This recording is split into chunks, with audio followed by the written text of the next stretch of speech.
ಮತ್ತೆ ಕೆಲವು ಕಡೆ 50 ಓಟು 100 ಓಟು 1000 ಓಟಲ್ಲಿ ಸೋತಿದ್ದಾರೆ ನಮ್ಮವರು. ಅದರಿಂದ ಒಂದು ಋತಿಗೆಡಬೇಕಾದ್ದೇನಿಲ್ಲ. ಜನ ಕೊಟ್ಟಿದ್ದಾರೆ, ಸೇವೆ ಮಾಡ್ತೀವಿ. ಇವತ್ತು ಇನ್ನೇನು ಒಣಸಪುರದಿಂದ 5 ಬಾರಿ ಗೆಲ್ಲಿಸಿದ್ದಾರೆ.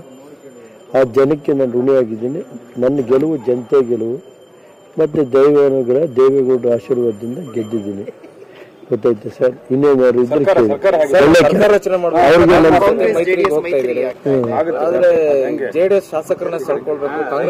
ಈಗ ಯಾರು JDS ಇಂದ ಹೋಗೋರಷ್ಟು ದಡ್ರಲ್ಲ ಸರ್. ಯಾರು 38 ಜನ ಎಲ್ಲ ಭದ್ರವಾಗಿರ್ತಾರೆ, ತಲೆ ಕೆಡಿಸ್ಕೋಬೇಕಲ್ಲ ನೀವು. ಯಾರಿಗೇನಿಲ್ಲ. ಕುಮಾರಸ್ವಾಮಿ ದೇವೇಗೌಡರು ಏನ್ ಹೇಳ್ತಾರೆ ಅಲ್ಟಿಮೇಟ್. ಯಾರು ಸರ್ ಅದು ಅಲ್ಲಿ ಕಾಂಗ್ರೆಸ್ ನೋಡಿ ಸರ್. ನಾನು ಹೇಳೋದು ಯಾರು ಇರ್ತಾರೆ ಸರ್. ಈಗ ಬೇರೆ ತಲೆ ಕೆಡಿಸಿ ಅದೆಲ್ಲ ಹೇಳಕ್ಕಾಗತ್ತೇನ್ರಿ? ಮಾಧ್ಯಮದ ಮುಂದೆ ಏನೇನ್ ಕಾರ್ಯತಂತ್ರ ಮಾಡ್ತಾ ಇದೀವಿ ಅಂತ ಹೇಳಕ್ಕಾಗತ್ತಾ? ಯಾವ ಪೂಜೆ ಮಾಡಿಸ್ತಾ ಇದೀವಿ ಅಂತ ಹೇಳಕ್ಕಾಗ್ತದೆ? ನಡಿ, ನಾವ್ಯಾವ್ದು ಪೂಜೆ ಇದ್ದೀವಿ? ನಾವ್ಯಾವ್ದು ಇಲ್ಲಪ್ಪ.